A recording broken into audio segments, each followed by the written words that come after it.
A doutora Luciane Claudino Paiva. Seja muito bem-vinda, doutora. Boa tarde, Babi. Obrigada pela oportunidade de estar falando de um assunto que cada vez a gente percebe que é mais crescente, né, no nosso cenário brasiliense e no âmbito geral também em todo o Brasil. Maravilha. A doutora Luciane está aqui para falar com a gente. Eu até expliquei no começo do programa. É um dos exames que eu tenho um filhinho de 7 meses, um de 2 anos e 7 meses. Sempre que eu ia fazer, quando eu estava gestante, eu falava, meu Deus, segura o coração, porque tem um outro coraçãozinho ali que a gente tem que ficar de olho. Exatamente. Então, eu queria explicar, né, esse exame de cardiograma, ecocardiograma fetal. Como é que toda mulher gestante precisa fazer? Tem alguns casos que precisam, outros não. Como é que funciona, doutora Luciane? Então, só um preâmbulo aqui. Esse exame é mais ou menos uma década que a gente vem percebendo um aumento no rastreio da cardiopatia congênita. Né? Antes, ele era indicado mais para pessoas que tinham fatores de risco muito descrito, né, nos protocolos. Mas a gente vê que mesmo as gestantes que não tinham fatores de risco apresentavam cardiopatia congênita nos seus bebês.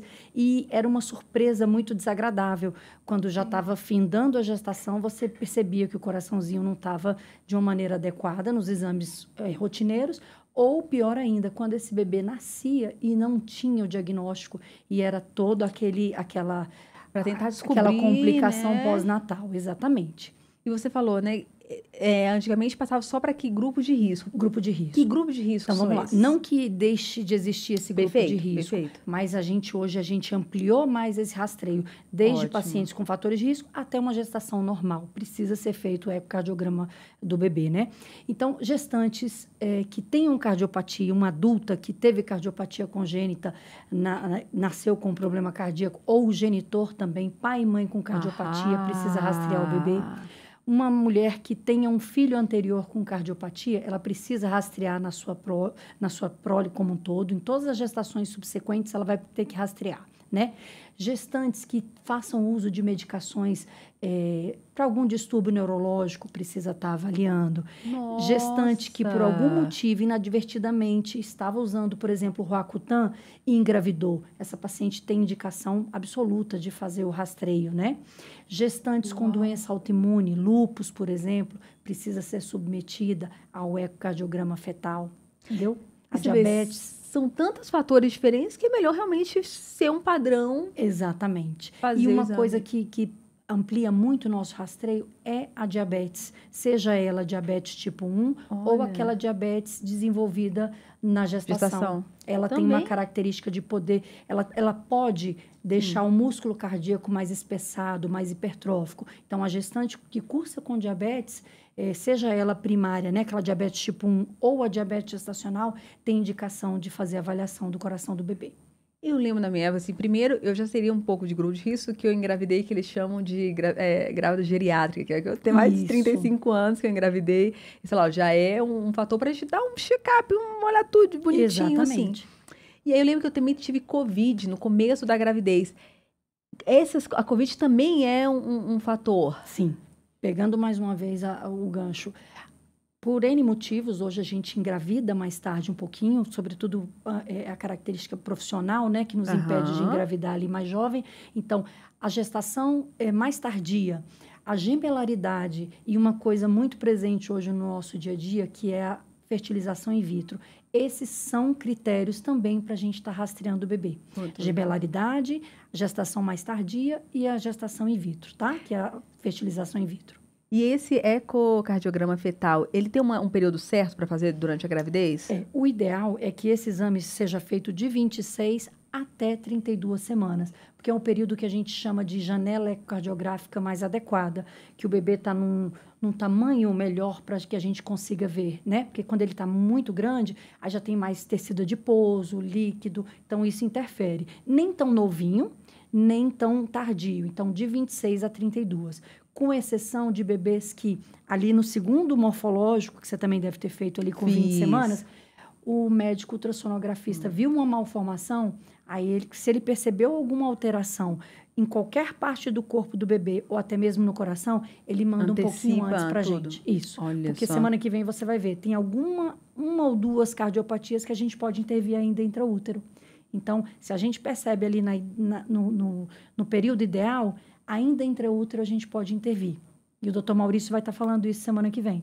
E que esses exames, assim, o que eles detectam? São vários tipos de doenças do coração, de desvio, de distúrbio, Isso. enfim? Nós temos a anatomia do coração, ela não pode ser distorcida, ela não pode ser mal formada. Então, o ecocardiograma fetal, o que a gente faz no exame? A gente vai vendo toda a normalidade.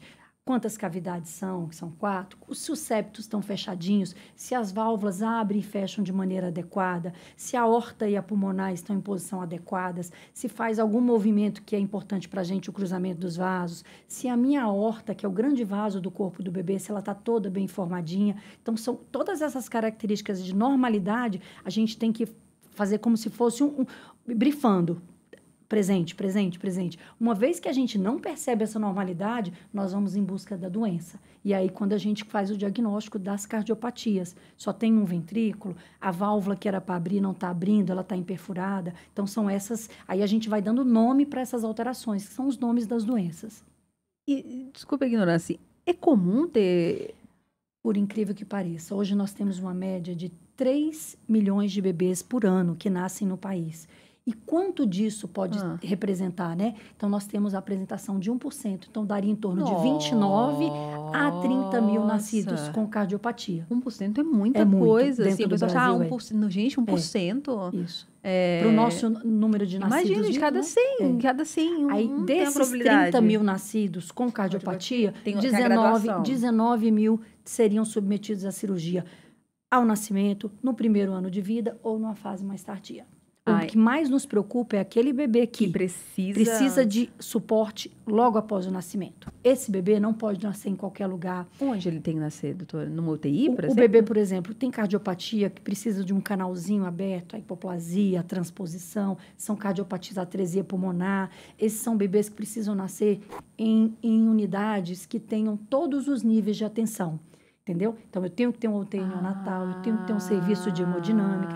Hoje, por exemplo, na Maternidade Brasília, nós temos a maternidade, que é de baixo risco, e nós temos o Hospital Brasília e o Hospital de Águas Claras, que é da Rede IMPA, que eu teria todos os estágios, desde a UTI até a cirurgia cardíaca. Muito engraçado, foi por isso que eu decidi ter meu filho na Maternidade Brasília, os dois.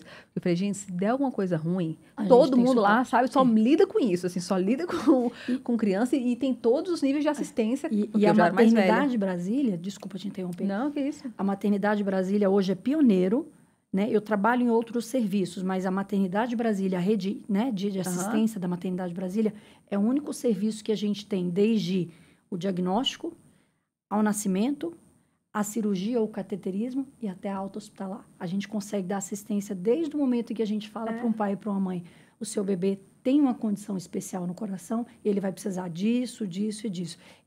Todo esse suporte a gente consegue dar dentro de um mesmo serviço. Isso é muito importante, porque não fica que aquele vai para um lugar e vai para o outro. Não, eu mesmo fazia todos os exames lá mesmo, porque eu já estava na maternidade. Eu fazia os exames, fiz o acompanhamento, fiz tudo lá, fiz todos os exames lá. Nós temos o serviço da cardiofetal lá, que é muito forte, junto com a equipe lá de ultrassom. E deve ser um preparo tão grande, né, doutora, assim, para vocês falarem para um pai, ter todo esse trabalho, assim. Por isso que eu acho que é bom a gente mostrar isso, assim, gente, não é o fim do mundo, tem acompanhamento, tem tratamento, porque imagina para vocês. E eu tive em 2 casos, que o paciente anterior teve um problema. Então, assim, o meu ficou assim, olha, para tudo, eu sinto muito, assim, a gente não vai tratar como se fosse mais um na fila, a gente vai fazer um acompanhamento agora com esse pai, de conversar, de explicar, e vai demorar a ser atendido. Eu falei, tudo bem, meu filho. Assim, eu apoio, eu fico aqui, remarco, vamos dar assistência para esse pai é um momento muito ruim, porque a mãe vem com o pai, né? A família vem com aquele processo de gestação que você cria um castelo. Sim. E alguém vai chegar em determinado momento e vai destruir aquilo. Mas o que é mais importante, esse serviço que vocês estão fazendo de conscientização, é que eu tenho um diagnóstico, mas eu também tenho uma terapêutica, eu tenho um tratamento, entendeu? Então, para todas as cardiopatias hoje, a gente tem uma terapêutica. O mais importante é acolher essa família e fazer o planejamento desse nascimento no local adequado para que o bebê receba tudo que for necessário para ele sair bem com essa família. Então, assim, olha, se você, por um acaso, tiver diagnóstico ouvindo a gente, pensando em engravidar, entender isso, assim, que tem tratamento, vamos ficar calmas juntos, com a equipe especializada, com tudo certinho. A gente tem essas taxas de sucesso maravilhosas de vida longa para esses Sim, nossos hoje nós filhotes. temos vários adolescentes e adultos já engravidando. A gente tem pacientes que, numa fase ali da infância e da adolescência, legal. operaram e hoje já são mães, já são papais. Que Então, legal, doutora. a gente estuda para isso, para dar condição para que essa pessoa tenha uma boa condição de vida. Maravilha. Então, a gente está conversando sobre isso, né? A ecocardiologista pediátrica e ecocardiografia fetal e pediátrica, a doutora Luciane Claudino Paiva. Muito obrigada, doutora, pelas explicações. Muito obrigada por esse trabalho que você realiza para deixar Obrigada a outras vocês mães pela tranquilas. oportunidade. Estamos à disposição, tá bom?